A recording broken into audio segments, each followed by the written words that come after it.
Assalamualaikum warahmatullahi wabarakatuh. Halo semuanya, kami dari kelompok 1. Kami akan menjelaskan tentang partai politik dan sistem kepartaian. Selamat menyaksikan. Halo teman-teman, di sini aku Diki. Aku akan menjelaskan tentang ciri-ciri partai politik dan juga asal mulanya. Namun sebelum itu kita yang asal mula dulu ya. Asal mula partai politik ini sudah ada sejak zaman kuno ya. Zaman sekitar tahun abad 18 dan 19-nya. Ini tuh terjadi pada Eropa. Ya, yaitu pada saat itu muncul gerakan-gerakan politik baru yang menyuarakan kepentingan kelompok tertentu dalam masyarakat. Untuk ciri-ciri partai politik nih, ciri-ciri partai politik itu dapat diidentifikasi dan bervariasi tergantung sistem politik suatu negara ya. Jadi yang pertama itu ciri-cirinya partai politik merupakan organisasi yang terstruktur. Jadi dalam partai politik itu ada yang namanya pimpinan anggota, ada yang namanya pemimpin, dan juga ada struktur kepengurusan yang saling bekerja sama di dalamnya. Jadi istilahnya partai politik itu mempunyai anggota yang terstruktur ya, yang jadi sehingga dia itu memiliki anggota tersebut memiliki keputusan, dapat mengambil keputusan secara kolektif dan efisien. Yang kedua, partai politik memiliki ideologi dan program politik. Jadi dalam partai politik ini yang kedua cirinya yaitu mempunyai ideologi dan program politik. Dalam partai politik ini yaitu memiliki ideologi yang berbeda-beda tergantung partainya ya.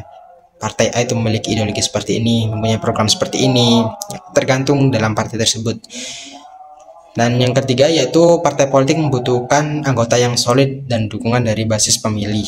Nah, berarti yang ketiga ini partai itu membutuhkan keanggotaan yang solid dan juga dukungan dari basis pemilih, sehingga mereka itu jadi, kalau gini ya, misal partai politik itu harus mempunyai anggota yang solid supaya apa?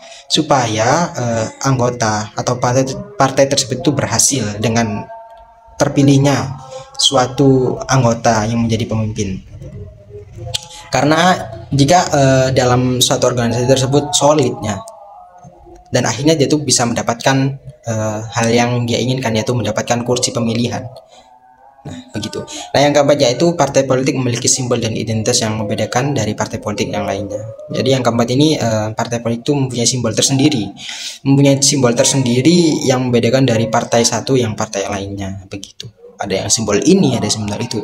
Seperti itu. Halo, aku Abiyu Sabir. Aku akan sedikit menjelaskan tentang apa itu definisi partai politik. Definisi partai politik bisa berbeda-beda tergantung sudut pandang yang diambil. Secara umum, partai politik dapat diartikan sebagai organisasi politik yang berupaya memperoleh kekuasaan dan mempengaruhi kebijakan publik. Dan ada juga menurut Undang-Undang Nomor 2 Tahun 2008. Partai politik diartikan sebagai organisasi nasional yang dibentuk oleh sekelompok warga negara Indonesia yang dengan sukarela bersandar pada kemauan dan cita-cita yang sama untuk memperjuangkan kepentingan politik anggotanya, masyarakat, bangsa dan negara, dan berjuang mempertahankan menjaga keutuhan Negara Kesatuan Republik Indonesia berdasarkan Pancasila dan Undang-Undang Dasar 1945. Partai politik merupakan institusi politik yang penting dalam proses demokrasi, di mana partai politik bersaing memperebutkan kursi parlemen dalam pemilihan umum dan mempengaruhi kebijakan publik. Selanjutnya, saya Najul Tufianti akan menjelaskan tentang fungsi partai politik. Yang pertama, sebagai representasi dan penyaluran aspirasi publik. Melalui partai politik, masyarakat dapat mengajukan tuntutan dan kebutuhan mereka kepada pemerintah. Partai politik juga menjadi wadah bagi individu atau kelompok untuk mengorganisir dan menyampaikan kepentingan mereka. Dalam sistem demokrasi, partai politik menjadi suara rakyat. Yang kedua, pendidikan politik. Partai politik memiliki peranan penting dalam pendidikan politik. Mereka menyampaikan ideologi dan menyediakan platform politik kepada masyarakat. Melalui partai politik, masyarakat dapat terlibat dalam diskusi politik, memahami isu-isu politik, dan mengembangkan pemahaman mereka tentang sistem politik dan juga proses pembuatan keputusan. Yang ketiga, rekrutmen dan kepemimpinan. Partai politik adalah tempat bagi individu untuk membangun karir politik mereka. Partai politik menyediakan platform bagi individu untuk mengasah keterampilan kepemimpinan, berpartisipasi dan ikut dalam proses politik, dan juga mengambil tanggung jawab dalam membuat keputusan yang dapat memengaruhi masyarakat. Partai politik juga berperan dalam merekrut dan melatih calon pemimpin di masa depan. Yang keempat, pembentukan kebijakan. Partai politik berperan dalam proses pembentukan kebijakan. Mereka mengusulkan undang-undang, mengawasi pemerintah, dan ikut terlibat dalam proses legislasi. Partai politik juga berfungsi sebagai kontrol atau penyeimbang kekuasaan pemerintah. Mereka melakukan pengawasan terhadap kinerja pemerintah, mengevaluasi kebijakan publik, dan memastikan hak-hak warga negara. Dalam mengembangkan peran-peran ini, partai politik harus memastikan bahwa mereka beroperasi secara transparan, akuntabel, dan berkomitmen pada kepentingan rakyat. Sebagai warga negara yang sadar akan politik, kita harus memahami pentingnya partai politik dan ikut serta dalam proses politik untuk mewujudkan demokrasi yang sehat dan berkelanjutan. Perkenalkan, nama saya Salma Salsabila Siracitra dengan NIM 127 kelas D. Baik, yang berikutnya adalah sistem kepartaian. Sistem kepartaian adalah struktur politik yang memungkinkan partai politik untuk beroperasi bersaing dalam pemilihan umum.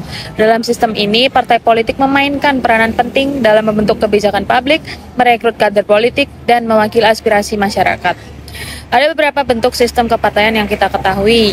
Baik, yang pertama adalah partai tunggal. Partai tunggal adalah sistem kepartaian di mana hanya ada satu partai politik yang diizinkan beroperasi secara legal. Partai tunggal ini biasanya memiliki peran dominan mengatur politik dan mengendalikan kehidupan publik. Negara-negara seperti Republik Tiongkok dan Korea Utara adalah contoh negara dengan sistem partai tunggal.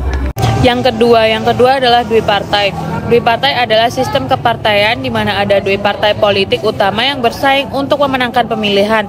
Negara seperti Amerika Serikat memiliki sistem Dwipartai dengan Partai Demokrat dan Partai Republik sebagai partai utama. Sistem Dwipartai memiliki kelebihan dan kekurangan. Kelebihannya adalah menyediakan pilihan politik yang lebih jelas bagi pemilih dan mendorong persaingan politik yang sehat. Namun sistem Dwipartai juga dapat menyebabkan polarisasi politik yang tinggi, di mana pemilih cenderung berbagi menjadi dua kelompok yang saling bertentangan secara ideologis. Yang ketiga adalah multipartai. Multipartai adalah sistem kepartaian di mana ada lebih dari dua partai politik yang bersaing dalam pemilihan. Sistem multipartai dapat ditemukan di banyak negara di seluruh dunia. Negara seperti India, Indonesia, dan Jerman memiliki sistem multipartai yang kuat. Keuntungan dari sistem multipartai adalah adanya lebih banyak pilihan politik bagi pemilih. Sistem ini juga mendorong keberagaman pendapat dan memungkinkan berbagai kelompok masyarakat untuk diwakili pendapatnya. Namun, sistem multipartai juga dapat menyebabkan politik yang tidak stabil dan sulitnya mencapai konsensus dalam pengambilan keputusan politik.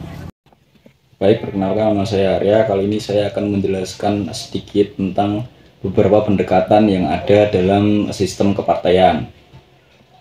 Yang pertama adalah pendekatan secara ideologis, yaitu partai politik berdasarkan kepada ideologi-ideologi tertentu.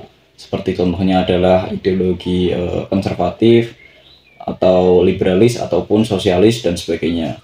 Lalu yang kedua adalah pendekatan secara personalitas, yaitu partai politik menggunakan pemimpin karismatik atau mengaitkannya dengan tokoh-tokoh politik tertentu. Lalu yang ketiga adalah pendekatan berbasis kebijakan, yaitu partai-partai politik berfokus kepada kebijakan-kebijakan tertentu yang mereka usulkan. Sekian pembahasan dari kami, semoga dapat dipahami dan bermanfaat bagi teman-teman semua. Mohon maaf bila ada salah kata. Wassalamualaikum warahmatullahi wabarakatuh.